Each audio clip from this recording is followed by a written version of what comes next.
நான் உங்கள் எஸ்தர். நம்ம பிரசங்கத்துக்குள்ளே போவோம். அதுக்கு முன்னாடி ஜெபம் பண்ணிடலாம்.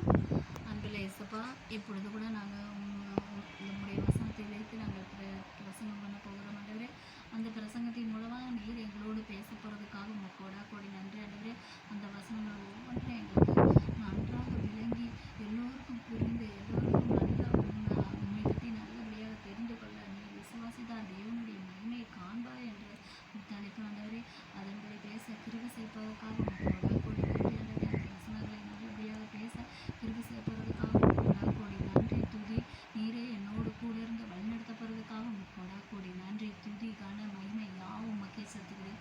இயேசு கிறிஸ்துவின் மூலம் கேட்கிறேன் நல்ல பிதாவே. ஆமென், ஆமென், ஆமென்.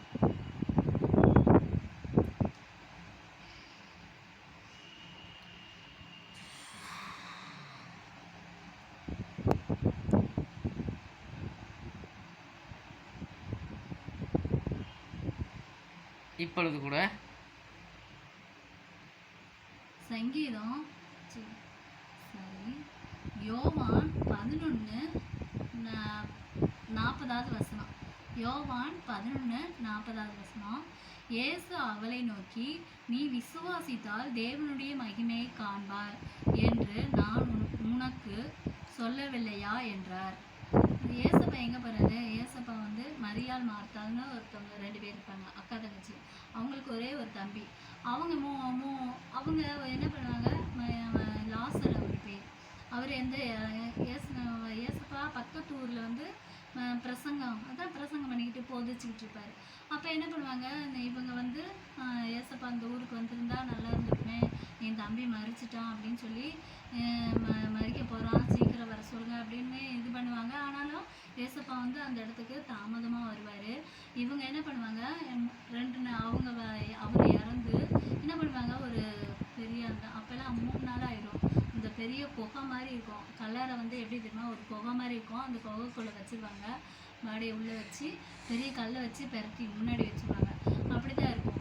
அப்போ என்ன பண்ணுவாங்க, ஏசப்பா அதுக்கப்புறம் தான் அந்த 3 நாள் கழிச்சு தான் அந்த ஊருக்கே வருவார்.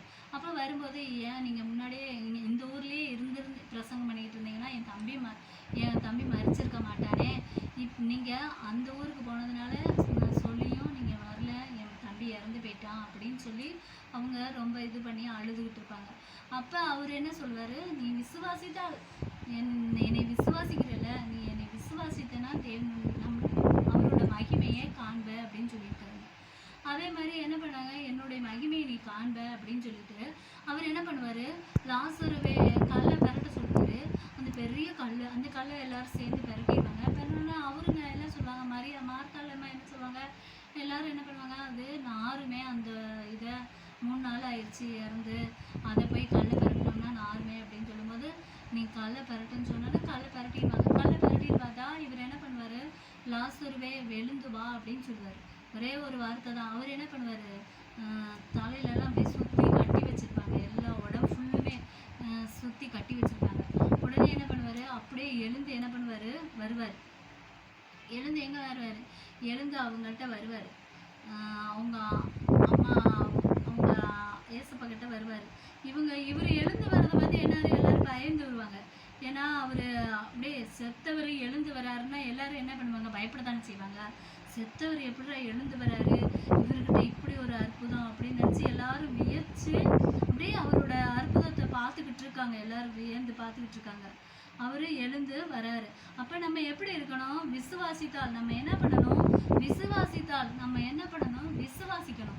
ஏசப்பா என்ன சொல்கிறார், இயேசு என்ன சொல்கிறாரு, அவனை நோக்கி நீ விசுவாசித்தால் தேவனுடைய மகிமையை காண்பாய். அவங்கள்ட்ட எல்லாத்தையும் இப்படி தான் சொல்கிறாரு, நீ விசுவாசித்தனா என்னோட மகிமையை காண்பாய்ன்னு சொல்லியிருக்காரு. அப்போ நம்ம என்ன பண்ணணும், எந்த காரியமாக இருந்தாலும் விசுவாசிக்கணும். நம்ம என்ன பண்ணணும், விசுவாசிக்கணும். விசுவாசித்தா தான் என்ன பண்ண முடியும், தேவனுடைய மகிமையை காண முடியும். நம்ம என்ன பண்ண முடியும், தேவனுடைய மகிமையை காண முடியும். அப்போ பாருங்க, அண்ணால் என்ன பண்ணாங்க, விசுவாசிச்சாங்க. அண்ணால் என்ன பண்ணாங்க, கோயிலில் போய் கண்ணீரோடு அழுதாங்க. கண்ணீரோடு அழுது என்ன பண்ணாங்க, கெம்பீரத்தோட கண்ணீரோடு அழுது புலம்பி என்ன பண்ணாங்க, அவங்கள்ட்ட ஏசப்பாக்கிட்ட என்ன பண்ணாங்க, எனக்கு கர்ப்பத்தின் கனியை தாங்க, எனக்கு அவருக்கு 2வது மனைவி இருந்தாங்க. 2வது மனைவிக்கு குழந்தைகளாக இருந்தாங்க. அண்ணாளுக்கு வந்து குழந்தை இல்லை. அண்ணாள் தான் மூத்த மனைவி. அண்ணாளுக்கு குழந்தை இல்லை. ஆனால் மரியாளுக்கு வந்து அண்ணாளுக்கு குழந்தை இல்லை. அவங்க 2வது மனைவிக்கு குழந்தை இருந்தாங்க. அப்போ அவங்க ரொம்ப இவங்களை வந்து ரொம்ப இதாக நினைக்கிறாங்க. அப்படின் போது அவங்க என்ன பண்ணுவாங்க, அந்த இதை வந்து கடவுள்கிட்ட சொல்லி அழுது புலம்பி கேட்குறாங்க. எனக்கு ஒரு ஆண் பிள்ளையை தாங்க அப்படின்னு கேட்குறாங்க. என்ன பண்ணுறாங்க, ஒரு பிள்ளை வேணும்னு மட்டும் கேட்காம ஒரு ஆண் பிள்ளை தான் வேணும்னு கேட்குறாங்க. அது குழந்தை அது பாருங்களேன், நம்மளோட விசுவாசம். நம்ம எப்போதுமே கேட்போம், கேட்டுக்கிட்டே இருப்போம். ஏசப்பா கொஞ்சம் தாமதமாச்சுன்னா என்ன பண்ணுவோம், நம்ம அம்மா அப்பா கிட்டே அப்படி தானே, நம்ம கேட்டோம்னா கொஞ்சம் காசு இல்லைன்னா கொஞ்சம் லேட் ஆகும். ஆனால் நம்ம என்ன பண்ணுவோம், பிடிவாதமாக கேட்போம். அம்மா வாங்கி தர மாட்டாங்க, அப்பா வாங்கி தர மாட்டாங்கன்னு நம்ம விட்டுருவோம். அதே மாதிரி நம்ம என்ன பண்ணுறோம், ஏசப்பா கிட்டேயும் கேட்குறோம், உடனே கிடைக்கலன்னு நம்ம என்ன பண்ணுறோம், விட்டுறணும். அப்படி விடக்கூடாது, கேட்கணும். அதனால் என்ன பண்ணாங்க, கேட்டாங்க, விசுவாசிச்சாங்க, அவர் தருவார் அப்படின்னு. நம்ம என்ன பண்ணணும், அதே மாதிரி நம்ம விசுவாசிக்கணும். அதனால் என்ன பண்ணாங்க, எனக்கு கண்டிப்பாக ஆண் குழந்தை தான் வேணும். ஒரு விசுவாசம் மட்டும் இல்லை, அவங்க ஒரு பொருத்தனையும் பண்ணாங்க.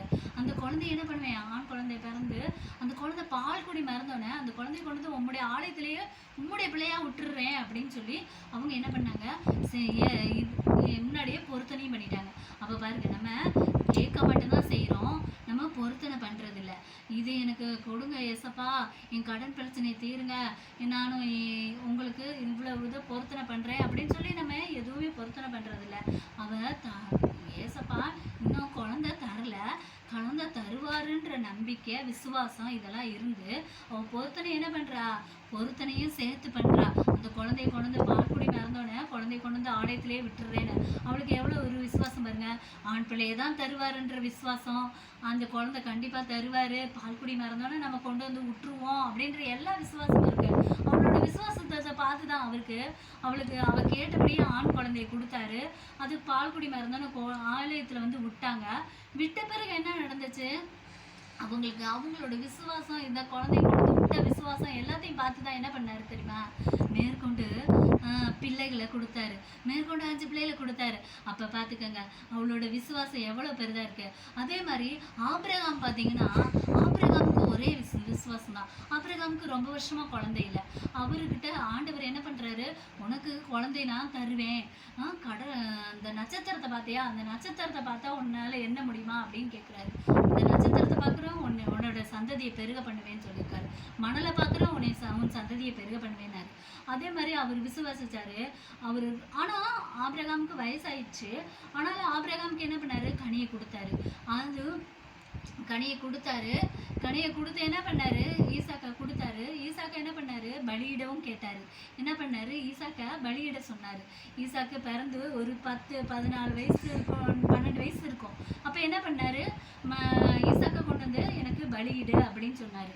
அப்போ என்ன பண்ணாரு, ஈசாக்கா உடனே என்ன பண்ணாரு, ஈசாக்கா அவருக்கு ஏசப்பா என்ன பண்ணிட்டாரு சொல்லிட்டாரு. அப்போ ஆபிரகாம் என்ன நினச்சிருப்பாரு, விசுவாசிச்சிருப்பாரு. ஏசப்பா நமக்கே கொடுத்தது, அவர் அடுத்தடுத்த பிள்ளைகள்லாம் பிறந்திருக்காங்க, அவரோட சந்ததியில் பிறந்தது அந்த பிள்ளை சுதந்திரவாளி அப்படின்னா. அப்போ ஆபிரகாமுக்கு என்ன பண்ணாரு, உடனே அவர் அந்த ஈசாக்கு எனக்கும் கொடுத்த பிள்ளைய அவர் எடுக்க மாட்டாருன்னு விசுவாசிச்சிருக்காரு. விசுவாசிச்சதுனால அப்போல்லாம் தகன பலியிடுவாங்க. ஆடுகளை இப்படி மேடை, அதுக்குன்னு ஒரு மேடை கட்டி அந்த மேடையை பரிசுத்தம் பண்ணி அந்த மேடையில் என்ன பண்ணுவாங்க, தகன பலியிடுவாங்க. அப்போ தகன பலியிடுவாங்க, அந்த இது இருக்குது. அப்போ என்ன பண்ணாங்க, இந்த குழந்தைய கொண்டு வந்து பலியிடுறேன்னு சொல்லி இது பண்ணாங்க. கொண்டு போகிறாங்க, அந்த எமோரின் மலைக்கு கொண்டு போகிறாரு. கொண்டு போகும்போது வேலைக்காரங்க விறகு எல்லாத்தையும் எடுத்துகிட்டு போகிறாங்க, கத்தி விறகு அதுக்கு தேவையானது எல்லாமே கொண்டு போகிறாங்க. அப்போ ஈசா கேட்குறாரு, எனக்கு எப்பா ஆடு கொண்டு வரலையப்பா அப்படின்னு. ஏன்னா ஆடை தான் வெட்டுவாங்க, அங்கே கொண்டு போய் என்ன பண்ணுவாங்க, பலியிடுறேன்னா ஆடு தான் வெட்டுவாங்க.